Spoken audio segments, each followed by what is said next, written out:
Welcome, everyone. Welcome to today's webinar titled Building Legendary Game Assets of Ancient Indian Lore. So first off, let me introduce myself. My name is Jennifer Waters. I joined Autodesk in 2016, and I'm a games audience marketing manager and your very enthusiastic host for today. So before we get started, if you need to duck out for whatever reason and have to miss a part, don't stress. The recording will be available and emailed to you in the next few weeks. There will be a Q&A at the end, so we ask that you hold your questions until after the presentation is finished. You can add your question by selecting the Q&A button right at the bottom of the Zoom window. However, we'd still love to hear your comments in the chat, so feel free to leave them whenever you like. All right. I am incredibly excited to introduce Abraham Kay, Creative Director and Studio Head of Ayelet Studios. Abraham will be sharing how his team created the remarkable assets for Unsung Empires at Cholas. So to give you all some background, I had the pleasure of meeting Abraham on the GDC Expo floor this past spring. I was deeply moved by Ayelet Studio's dedication to honoring and preserving the rich diversity of India's heritage. One of the things that I love so much about my job and working in games is its potential to offer creative and immersive experiences that connect us. And what a wonderful and powerful vehicle games are for passing down traditions, sharing heritage, and narrating the vibrant stories of the world's diverse cultures. Unsung Empires of Cholas has reached over 75,000 downloads across digital platforms, enabling Ayelet Studio to share the colorful and profound history of ancient India with this vast audience. So without further ado, it is my absolute pleasure to welcome Abraham Kay from Ayelet Studios to take the floor. On to you, Abraham. Yeah, thank you, Jennifer. So let me share. Awesome. So thanks a lot for the intro, and glad we met at GDC, Jennifer. Yeah, I'm really excited for this presentation too. Uh, Before we even begin, I wanted to give like a few introduction about our studio and what we do as well. So pretty much we are a indie studio from Chennai. It's a southern part of India, and we are a 22-member team. And one thing which we love creating is we say we want to build more into the action adventure and narrative type of games. And one thing which we really want to talk about is India is a land of culture, and we have so much stories to tell. And we are more like a passionate bunch of people who love bringing all those ancient historic stories to life. And that's what we really try to do. And definitely today we are going to show what exactly or how exactly we do the development, like the workflow, like the toolkits, how we achieve what we have done, and what's upcoming as well. So there are a lot of tons of like the gameplay footages, like we have like the environments, like the places which we are recreating from the 11th century. So we are going to talk about those. And we're also a first Indian studio to have a in-house motion capture, because since we drive our game into action adventure and entirely narrative, we have a lot of cinematics. So we try to make sure whatever we work is authentic as possible too. And we're also a PlayStation and Xbox partner too. And the upcoming title is coming to PlayStation, Xbox, and Steam and Epic Games Store too. That's our primary platform. And one thing, when we started the studio in 2021, so we always we wrote this vision. I think every single gamer, whenever he or she plays the game, we always think about building something for the next generation. And in addition to it, whenever we play stories from the Greek or Norse, so we always have that feel we have a lot of stories, and it's always a dream to play the game in our local language, and similarly play some of our stories. I think that's the main vision why we started this, and that's where we went with the Cholas. It's one of the ancient kingdom from southern part of India, Tamil Nadu, and we actually took that story and built a game around that. So. That's our Indian dream, I would say. And definitely one thing which we don't want to compromise on the quality as well. So whenever we are building the stories from India for the world, we want to make sure we do it right. I think that's one thing which we believe that. And definitely we were like part of GDC for last 2 years, and we presented our game in GDC Pitch and GDC Play, and there are a bunch of other events as well. So uh, this is the main reason why we started the studio. And by the numbers, I just want to quickly go through like the numbers which we have done. And so currently we crossed, the prologue crossed more than 75,000 downloads, and we have created more than 8,000 assets. This includes 3D props, the characters, even the motion capture animations. There are a lot of things that we have been working on as well. And we have been part of more than like 15 plus global events, and we have showcased our game. And one of the main thing why we do this is we actually get like a in-field feedback about what exactly we need to tweak, and that helps us in tweaking the gameplay or the mechanics or the environment, and we try to do that. And we have like a 22-member talented team. I think whatever I'm going to talk this without, it's not possible without an amazing team at your back.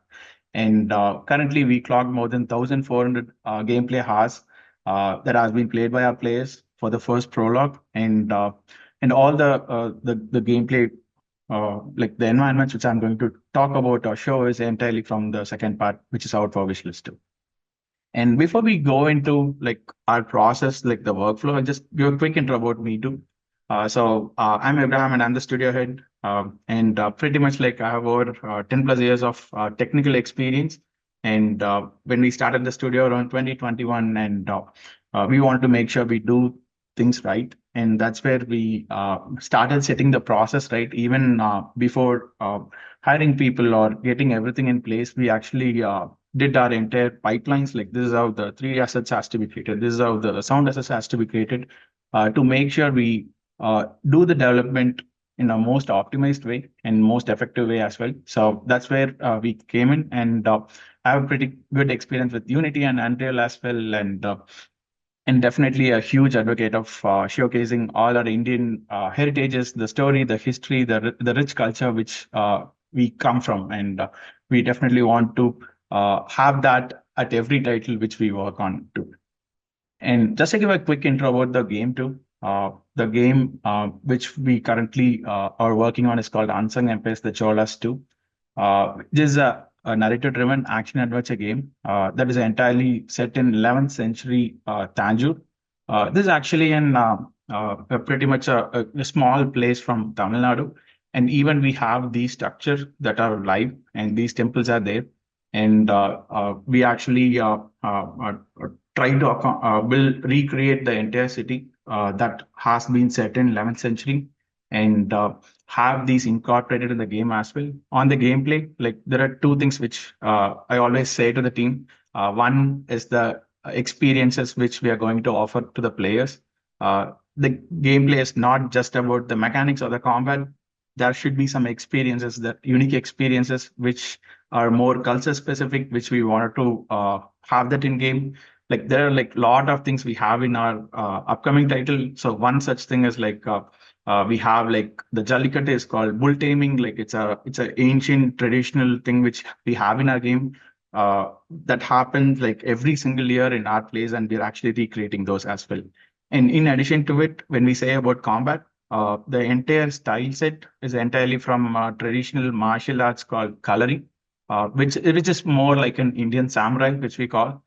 So which originated from the southern part of India, and the entire the experiences which we even try to do with the most authentic way as possible, so that whenever player plays the game, he or she not get immersed in the game, but on the gameplay as well. And there are a lot of festivals, there are a lot of artworks, there are a lot of different characters or the personas where the player will be able to play. And currently we have planned more than like 6 plus hours of the experiences too. And one of the best thing about this is like I'll show one of the experiences. When I say like it's going to be immersive experience, what exactly is that? So say this is one of the concept which we have. This talks about this is actually a song sequence in the game where the king comes in the elephant. So this is actually a post battle victory. Like there are a lot of people who will be dancing, and you have like dance style called Indian folk dance. So we actually have that in game, and player actually can walk through that and see all of these. And even on the sound part, we are actually trying to recreate. Actually, we do like live recording, and we are recreating this entire atmosphere as well. Not alone on the environment, but on the overall experiences too. So even the drums you see, all these instruments are recreated from the ancient literatures, which we have it even now, and we actually record this on live. So pretty much it's more like a festival, and we are trying to bring an emotion. And in addition to it, we have gameplay. So that is exactly what we wanted to bring and share it to the world too. When we say like we do these experiences, one of the key challenge is with our limited budget, and our team size is pretty small as well.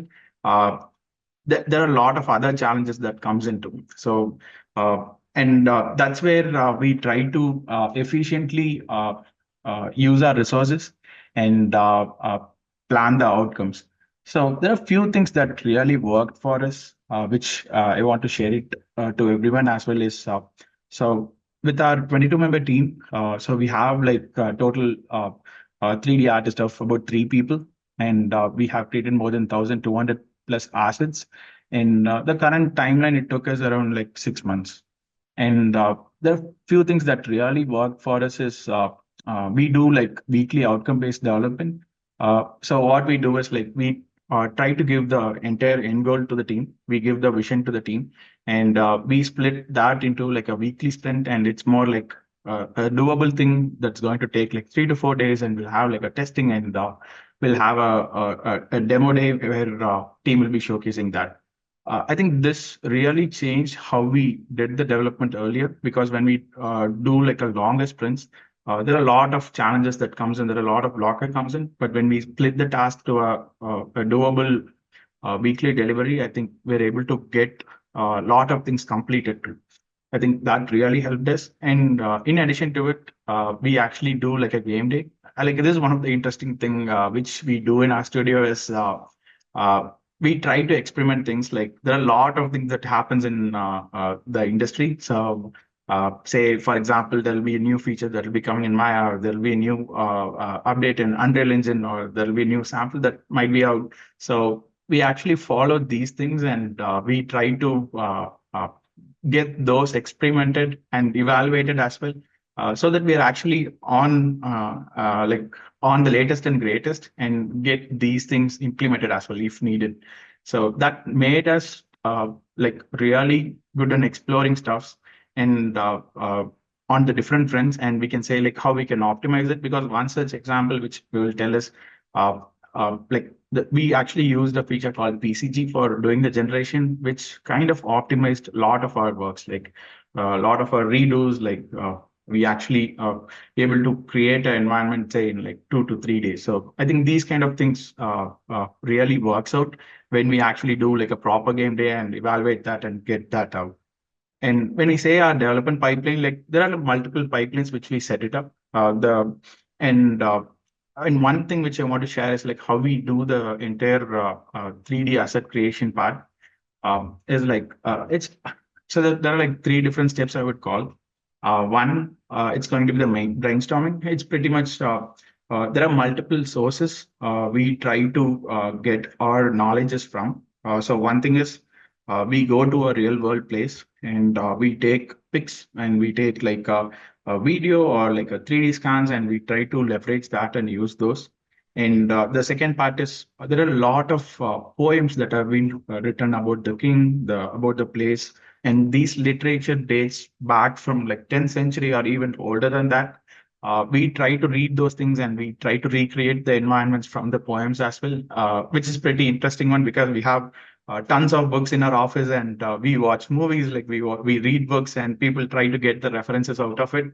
And in addition to it, we brainstorm as well, because there are few aspects. There are like few sets of things we will be able to get it from the inscription or the sculptures. So other than that, we try to come up with our own set of I think like the creative formulas over it, and get the concepts created. And we use Pure for doing all these process. And once that's done, the concepts, that's where like Maya comes in as well. So we try to do like a high poly modeling as the first phase of work. And that's where the marketing workflow comes in. We try to create all the marketing assets from the high poly model, say whether it's going to social or it's going to be part of a video or it's going to be for like a conference or anything. We try to leverage that. And in addition to it, we do like a more optimized way of a game ready asset too. Inside Maya as well. And then we do the UV mapping, the texturing that comes in. And in addition to it, we do like the rigging and animation inside Maya too. I think there are a few things like the characters, the animated props that comes in, and we do all the motion capture, animation cleanups, and everything in Maya as well. Doing the weights for the character cloths and doing the rigging, like all the other things comes in as well. And for the game, we use Unreal Engine, and that's where the entire integration and the game testing happens. So we actually do a live link, and a team validates like whatever we are building in Maya is ready for Unreal as well. And one of the key advantage we have here is like we actually test the performance of what it whether I think it's always about a trade-off, we would say. And we have like defined a few sets of I would say like a cheat sheet or more like a battle card where team follows that. Like whenever we are creating a material, there has to be a certain aspects which we follow, and we try to adapt that even for creating a smallest prop to a huge structure. And all these versions are we use plastic SEM for doing our source control, and we have like a separate asset repository, and all these are tracked as well. So that we have multiple versions, and we have all those like the key source files that are present inside a entire 3D asset repository. And in addition to it, we also have like a game source code repository as well. Because whenever we do like a port from Maya to Unreal, we try to have those move across the repository as well. I think we have like another slide which I'm going to talk about what are the different sets of tools we use that to do. And definitely for documentation and feedback, we use Confluence and task management for Jira, and we make sure we identify right findings throughout this entire process. And this happens for every asset we would call, and we try to get it out and work on the next thing. And this is just the one set of the pipeline creation just for the 3D assets and the environments. And we have a similar one for like the sounds. We try to like, use Wise for doing all the integration, and there are like a lot of other things that happens as well. And we have our own set of cloud environment to do the build and deployment, so that we have whenever someone pushes the source code from, say, I design something in Maya, it gets moved to Unreal, it gets to the build, and our QA should be able to test that automatically, so without any manual intervention. I think that's the workflow. We try to optimize it. And when we say like we create these kind of pipelines, because one thing which we always plan is whether it's affecting the team's productivity as well, because there are a lot of processes that slows down the team, which we definitely want. We try to balance it out to make sure like it adds value to the team's development cycle as well. And when we have these kind of process setup, one of the other challenges which we face is like the authenticity. Because one thing which we are trying to do is like we are recreating something that was out there, and even the temple and the places, the inscriptions, like everything is still there, and people visit those places as well. So these are actually a real world references, which we go to that place and take those things and uh, build the game around that.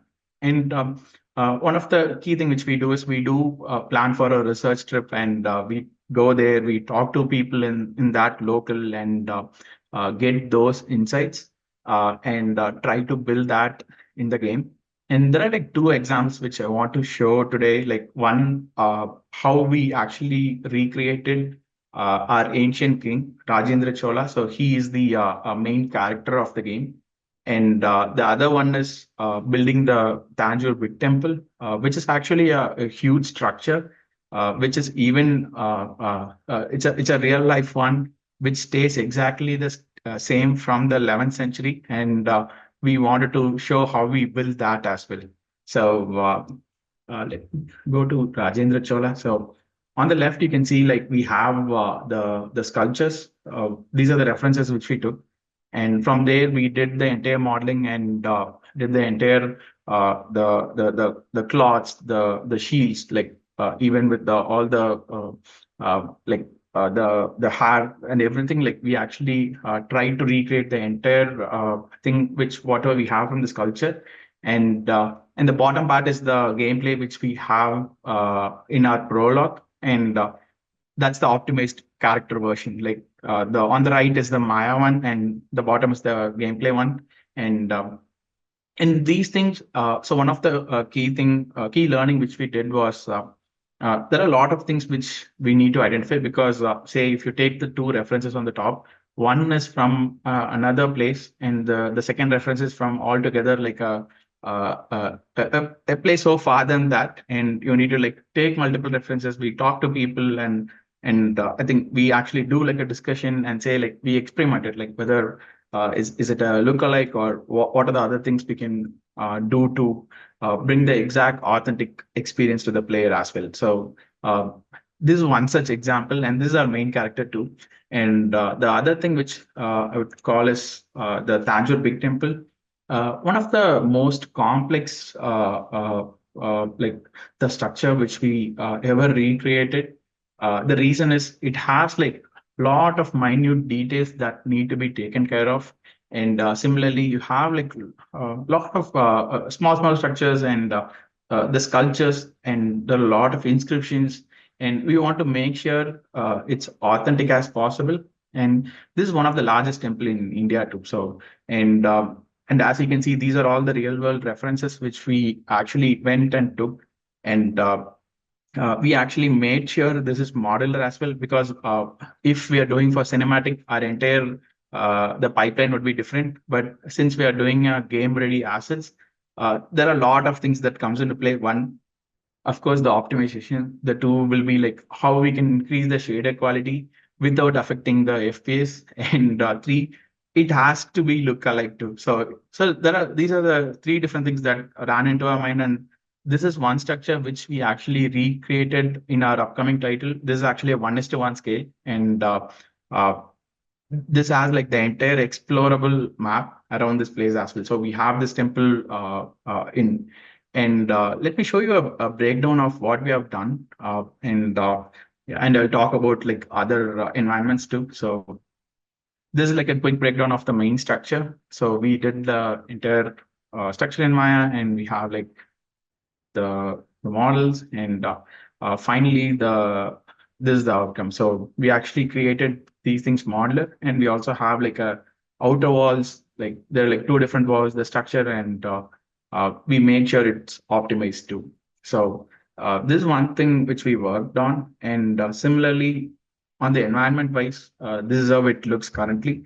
So this is with all the lightings and with all the story elements, and you have those structure, you have like the pathways. I think when we say because it was built around like 10th century and the story happens in 11th century, so we want to keep it like what would be the stone color and what would be the weather, what can be the weather impact as well. So I think these are some of the things which we did research even before the development, and we actually implemented those. And these are some more screenshots. Like this is one such street near the temple, and we have like a long shot of how the entire structure looks. And this is still a work in progress.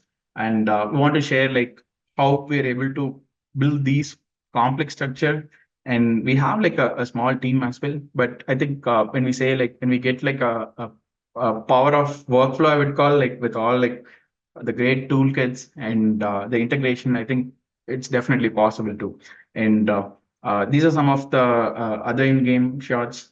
And one thing which I would say is like when we started the game, like so I've been traveling to multiple countries as well. So pretty much when we are building an environment, like the entire color palette is different. Like say if when I used to travel to US side or like the West, like the when you see a farm, the color palette is different. But when you travel to India, like the southern part of India, like the green or the entire color palette is completely different. You have like a lush greens of paddy fields. So what team did is like we actually did like a proper research in say like how we can how actually the paddy grows, what are the different seasons, how visually like say paddy has like more than 8 different stages. Like we have all those things that are simulated in game as well. And what are the different weather impacts that can have, like whether if it's on rain, like how it will be, say if I'm walking over it, how the interaction would be. And in addition to it, it has to be optimized as well. So team did spend a lot of time on getting these things right. And these are some of the like the screenshots of the outskirts of the Tanjore as well. The city is more like a proper urban area. On the outskirts, it's more of a infinite land of paddy fields. And this is one such place as well.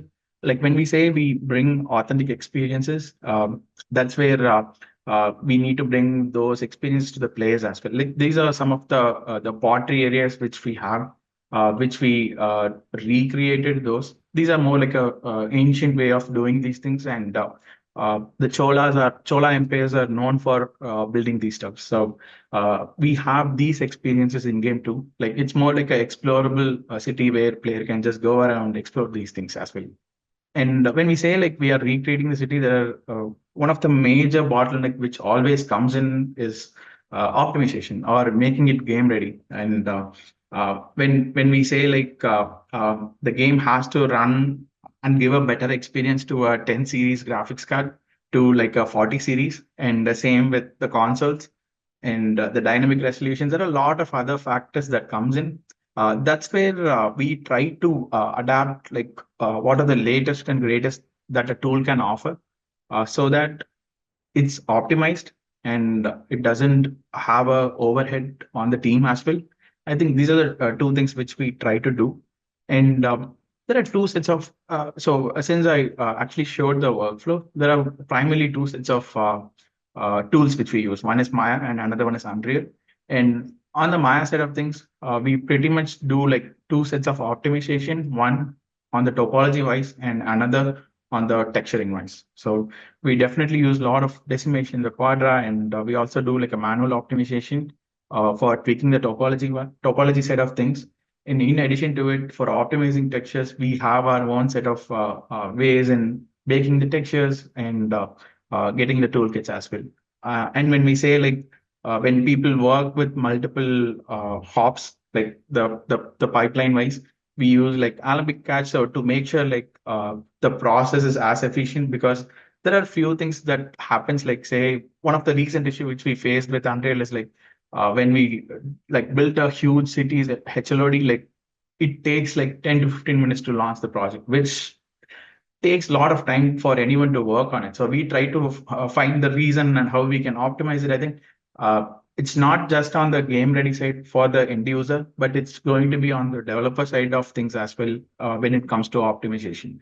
And on the Unreal, I think we follow like the primarily like our main mantra will be like FPS. I think every single week, whenever we do the demo or whenever we do a play testing, the FPS is going to be the key. And whenever we evaluate that, like even on the draw call wise, like how many materials do a mesh have, and what's its impact on GPU, and what's the poly count, and what are the different shaded type which we can do for optimization. And because there are like multiple ways a particular 3D prop can go into the game. It might be a static mesh, it might be a skeletal mesh, it might be a landscape, or it might be a foliages, or even it might be even a completely different of altogether. Like it can be used for FX too. So we need to make sure we do the right optimization and have that as a base template, so that we set that as a standard and we reuse it for whatever we are building. So we have that in place too. And even for landscape, there are like a bottleneck with the current RHIs is like 64. Like you can't use more than a 64 sets of layers. And when it comes to landscape, and we try to do like a lot of reusable normal maps. And I think that's where we try to figure out what are the things we can do to implement those changes. And whenever it comes to like a complex geometry, like the temple which you saw, like we try to use leverage Nanite, like is one of the latest feature. And there are like other side of Nanite as well, which we need to evaluate, like the CPU usage, like what will the minimum requirement changes, like those are the things which we evaluate even from the beginning stage, so that we don't want to end spending a lot of time in optimization as well. And one of the other thing which comes in is, even with doing optimization on both the sides, we need to have a seamless integration with Maya and Unreal Engine. So that's where we use the live link for testing the assets into Unreal. And in addition to it, definitely whenever we are exporting something from Unreal, it needs a lot of uh, tweaking on the material side of things to make sure we do it right on the Unreal Engine. Say it might be the shader type, whether it might be opaque or it might be transparent, or like it entirely depends. There are certain things which Unreal have, which we need to follow that. We do those minor changes when we are porting the assets. And in addition to it, we have like multiple repository, and we also have our custom scripts, and entire the deployment pipeline runs on Jenkins, so that this entire process is completely automated. So we don't want to spend, or our team don't want to spend time on doing these things, because these are more like a templatized kind of work, which we try to leverage and get these things out. And finally, we also leverage like Unreal's Python API for doing the integration. Like, say, if you want to do a live reload of assets, like we try to use Unreal API to swap that and get that integrated to the game. And in addition to it, we have like a multiple set of automation as well that runs in game to make sure we have like certain places where we run a sequencer to make sure we track entire insights of the game, and have that reported to the team as well. I think when we have these kind of tool sets in place, I think this really optimizes the workflow. And being an indie studio with like a small team, like these processes and toolkits really uh, changes the way on how we are building the assets, and getting it out in time too. And even before we before I end the webinar, like one thing is, like we have a quick teaser of what we currently being developed on the environment side, and all the footages you see are currently in development, and all these are modeled in hand, like the flora and fauna and everything you see. It's entirely specific to Tamil Nadu, India, and I'm excited to share this too. So, share.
Yeah.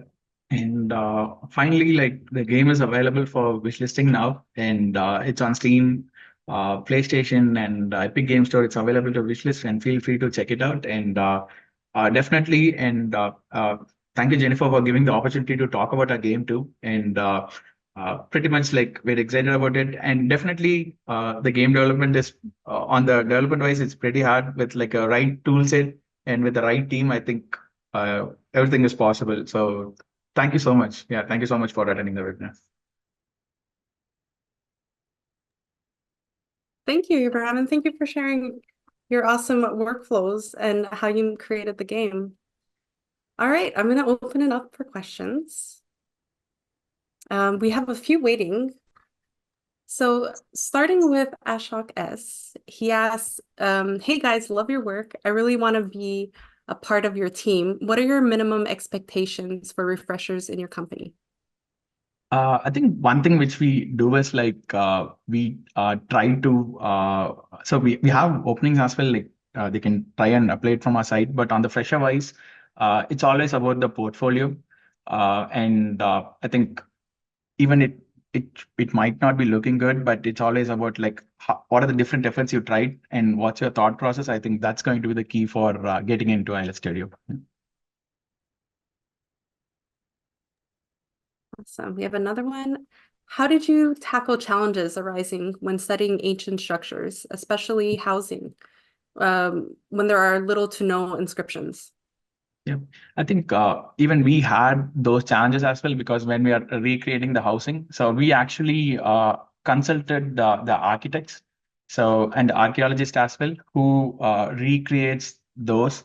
And so there are like a lot of questions we ask them with like bunch of questions like whether it's going to be a multi-rise building or it's a single rise, like what are the outer side of the wall thickness, like whether it's a brick architecture or like I think these are the some of the things which we consult the experts. And luckily we have so much people that helped us and get those going. I think getting a consulting SME is going to be crucial for every step which we do building whenever you're building ancient games. Awesome. Next question. Did you guys use 3D scans of real life objects for miniature details? Yep. So there are like we actually did more like I would say like a 50-50 of the assets. So we actually went to the place, we actually scanned few of the inscriptions and we try to incorporate those.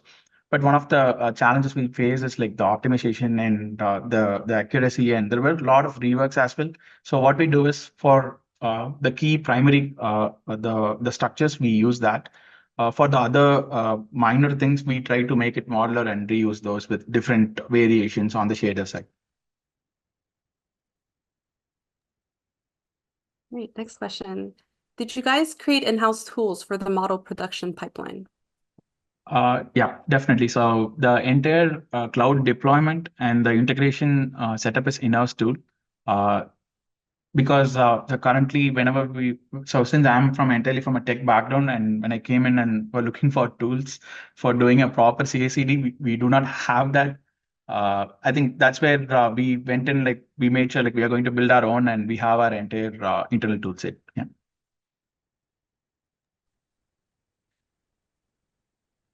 Ashok says, hello, are you planning to release an art book or a library of assets used or concept sketches for the game? Oh, that'd be really cool. Yeah, so definitely. So we have so much of the references and everything, and we actually have a plan of releasing a art book, and we want to give a digital version to the players as well. And it will be part of the game, yeah, when the second part comes out. I'm excited for that. How do you evaluate people when hiring animators? Think it's the same process. Like we try to evaluate the portfolio first. I think that's going to be the base thing because normally, since we are entirely in a creative field, the resume doesn't talk much. It's always going to be a portfolio, and definitely that's the first point. And second, we try to evaluate by giving a small exercise, maybe one of the thing which we might have faced the issue or and the goal of the exercise is not to complete it. It's more like what's their thought processes and how they're approaching the problem. Even we say that to the whoever you're interviewing as well, and say that it's not about the output, it's going to be your thought process and what are the different struggles you did and what are the different things you made sure to fix those things. I think this is the exact process which we follow. Awesome. What are the challenges you face in optimization when building complex structures for large open worlds? Yeah. There are two things. I think there are multiple things pretty much like we have been going through that. One is always comes to the topology side of things. And second, whenever we are doing a texturing, say if it's going to be a complex, huge structure, when player plays the game, the quality won't look good. So we need to come up with using UDIMs or what are the different ways we can make sure to optimize those things. I think these things comes on the modeling side of the world. Whenever we are doing the integration, there, say we use world partition with data layers. So we try to tweak things. Like say, whenever you are inside the temple, we made sure like nothing is loaded outside the temple. I think these kind of stuffs we do that to make sure we handle complex structures and giving a better experience without affecting the GPU side of things as well. So we try to balance it out with the modeling side of stuff and the game engine side of things as well. Great. How much shading optimization happens in Maya Substance compared to Unreal Engine? I think there are like few things which we try to do. One, even say like whenever we are building the props, we have like a set of standards. Say like a prop, maybe a cooking vessel inside a home doesn't have to be high fit with all the detailing. So we have like a set of standards defined, and we do those set of optimization even before doing the modeling to make sure there is no point in doing a maybe a 4K texture one for that particular props, so that it kind of solves a lot of issue on the modeling side. But on the Unreal side, it always the optimization which we try to do is like reducing the number of shaders, like number of draw calls we'd call. And additionally, there are like say whenever you're using a material for landscape, the better way to use that is maybe use a opaque one, or so those kind of things, more of Unreal specific ones, we try to tweak that on the material side or the shader side. So that's what that's the limited thing which we I think the most 80% of that happens in Maya, and the 20% happens in Unreal.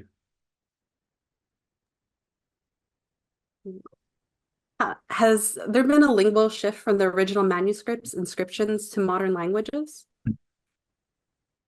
So there are a lot of things like the ancient inscriptions. There are like certain things which is our mother tongue is Tamil, and there are like a lot of inscriptions in the ancient Brahmi. So Brahmi texts are more like uh, more like a mother of Tamil language would call it. So it's entirely different linguistic. You have like you need someone who knows that to even explain that. But luckily, we were able to get a lot of books that the experts did it already. So we actually have those scanned inscriptions, we have those explanation in English, and we have those things. So pretty much that helped us in getting these things solved as well. Yeah. So are you trying to compete with the AAA titles or trying to match them?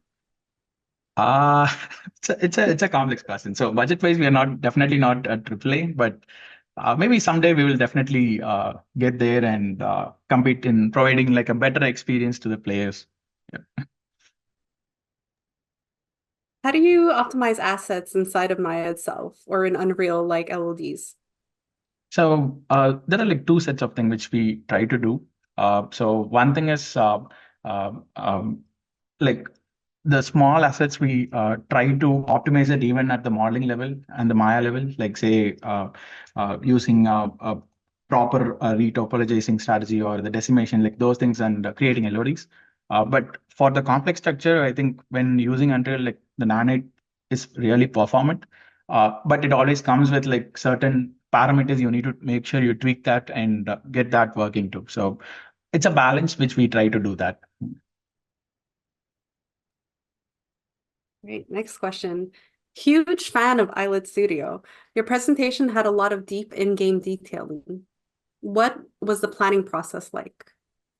I think on the planning process, so whatever we have like spoke today is entirely about like I would say like uh, there are a lot of things we try to pivot, like we tried which doesn't work, but one thing which we try to do is always like our the prime directive is get the right tool to do the right job. So even selecting Maya for doing the modeling and the entire pipeline, or we went for OptiTrack for doing the motion capture, because whenever you're going with the best tool set for your work, it actually makes the team work easier and better as well. I think that's our secret sauce, which worked out every single time, every single pipeline as well. Yeah. How did you pull this off in a short time with small headcounts? Uh, I think Big it's question. yeah. I think it's about the team. I would definitely give all the credits to the team. So we have like amazing, passionate bunch of team, and we definitely burn out as well. So so I wanted to mention that too. But I think when you have like a team who are in sync with your vision, I think we can do amazing things, and in combination with all the tools. So I think we are not trying to do anything complex here. We are trying to follow a proper template and redo that for every assets or the models which we create. Mohan writes, an Assassin's Creed vibe from India. Best of luck on the work. We're revisiting history. Uh, oh, thank you. So I think Have you, it's a different question as well. Yeah. have you gotten that before? The Assassin's Creed comparison? We gotten that before. I think that's where the entire complexity comes in when you do like a 3D action adventure. But I think we are glad that we are being compared, but it actually puts a lot of pressure on the team as well to make sure we deliver it right. I think we definitely do that. Um, Ashlock says it's a bit of a stretch, but have you given the thought of bringing a co-op mode in the future? So one thing which we can tease is like whatever the multi-persona which we are building is actually a multiplayer ready as well. Maybe in future, so we have plans for VR and multiplayer too. Yeah, and definitely Awesome. co-op as well. How long would it take the team to create all the assets? So the one which I showed today, it's actually took like 3 to 4 months, and it's just still in work in progress, and we have like another 6 months of development plan. Someone said, great work. By when can we expect the game to release? So one thing is like we are planning around 2025, maybe mid or like the mid of 2025. We are planning to do that. Can't wait. Your art team has been introduced. How about your dev team? Can you say a few words about the dev team? Oh, definitely. So since like the entire presentation was more towards environment, I just spoke about the art team, but we have like a 3-member dev team who does amazing work in experimenting the gameplay, the combat, the integration, the mechanics. So pretty much like when the game comes out or that we have a plan to releasing a gameplay trailer maybe around August or September. So you can definitely see their work there. Are you depending on blueprints or leaning towards CPP? So we would prefer C++ at wherever possible. The reason is the way we can manage the source code and get it shipped out. And we have our own engine source code. We kind of customized few things, just tailor our need, and we use that for development. Because the vanilla version which you get, there are a lot of things that needs to be optimized and built on the code side of stuff as well. So we try to leverage C++ possible, but when doing the integration, some of the basic things on the level or the actor, we try to go with blueprints for connecting. Right. And someone asked, is it fully narrative focused? Yeah, so the primary story will be entirely narrative driven. There are a lot of stories will be like there are a lot of people and a lot of characters, and you'll have like a lot of cinematics. And definitely, since we are telling a story about ancient India, so we want to make sure we do that right with all the experiences and cinematics. And additionally, you have like a different persona. You can try playing it. So you have like different classes, and that's where like the entire gameplay comes in. So we are primarily focused with narrative, and you have the action adventure side of things too. Gosh, I love all these questions. Uh, what should we focus on after releasing the game? You playing the game. Maybe on our side, like we are planning to work on some DLCs too. So we have like 2 planned DLCs. So we'll be working on that, and definitely a lot of patch fixes.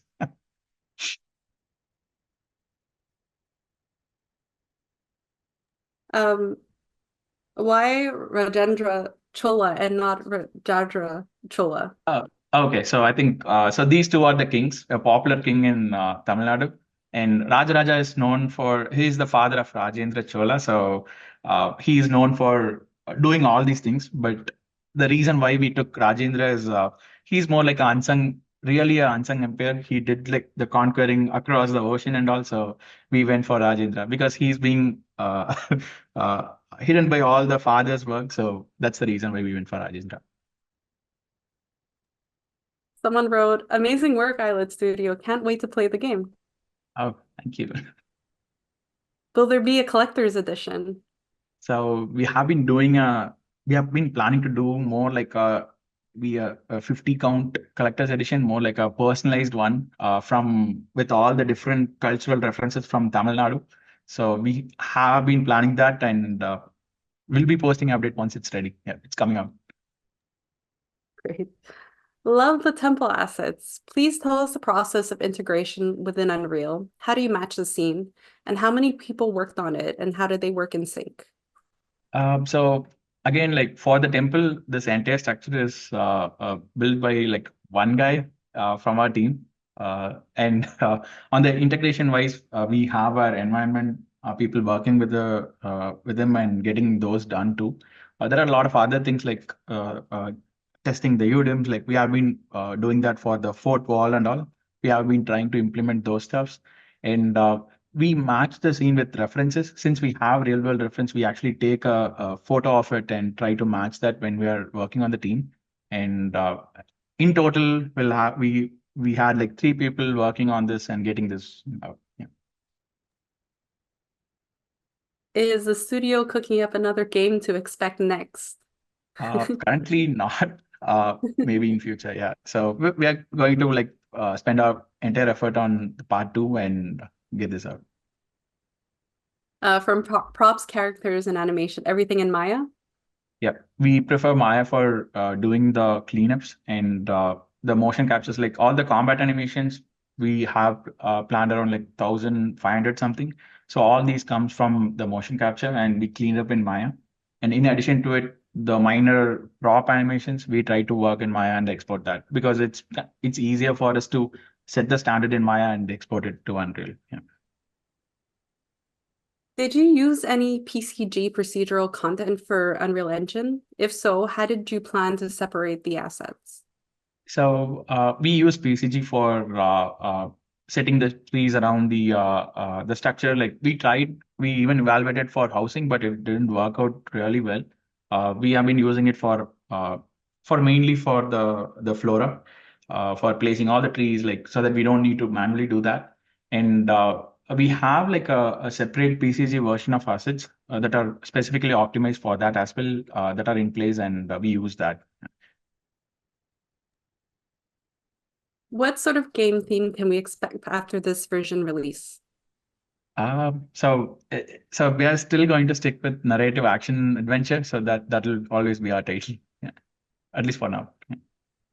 Are you guys planning for mobile as So currently not, but maybe one thing which we are trying to do is we wanted to try how it works with iOS because it has like really good capabilities. So it might be at our end of pipeline we evaluate with iOS, but as of now we want to stick with the high fidelity and good experiences to the players. Awesome. And last question, is Eyelet open to internships? Personal question. So feel free to send your portfolio and let me talk to you. Yeah. Oh, sorry, a few kids just came in. Is AI being used for the art for the game? Uh, I would say no. The reason is we wanted to stay out of A on the art side of things. The reason is whatever we are working, we actually work from the like the inscription sculptures.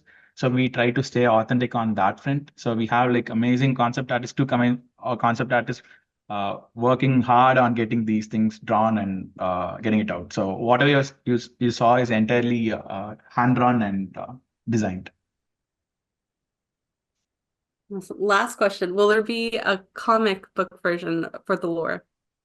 So currently we have not planned for that. Maybe we would definitely looking forward because being a comic book fan, I would definitely love to read the story in a comic book as well. Awesome. Oh, one just came in. Can we sneak in? Oh no, we just answered that. All right, awesome. Well, thank you so much, Abraham, for joining our webinar today and showing off the great work that you're doing. Yeah, thank you. Thank you, Jennifer, and thank you, Autodesk, for giving us the opportunity to talk about it. Yeah, thank you. Yeah, and we invite you all to play the game. Yep, definitely, and we'll share that too.